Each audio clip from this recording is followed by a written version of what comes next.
Automation versus modulation. In the context of a DAW, automation sets a parameter's value at a specific point in time, while modulation dynamically alters the parameter's value, often based on another source like an LFO or envelope, relative to the automation's set value. In Ableton Live, automatable parameters have dotted red lines. If I click on the volume for this track, this is the automation line for the volume. As soon as I add a point, technically this now has automation. The most common and basic automation would be if I add another point and then bring this down from here. Now the volume automation of this track will go from negative 24 dB to 0 dB.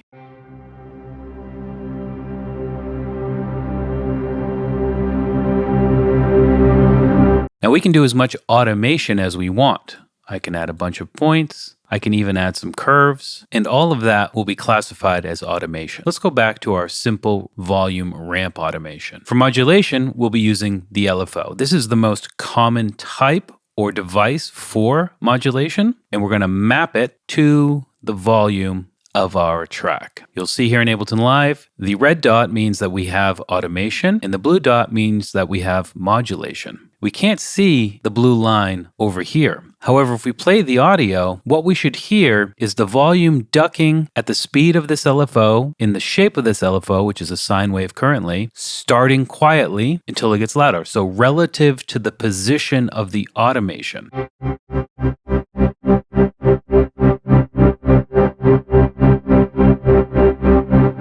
And that's what we hear. Now we can have modulation without automation. You can see I'm back to my dotted red line, and we have no automation.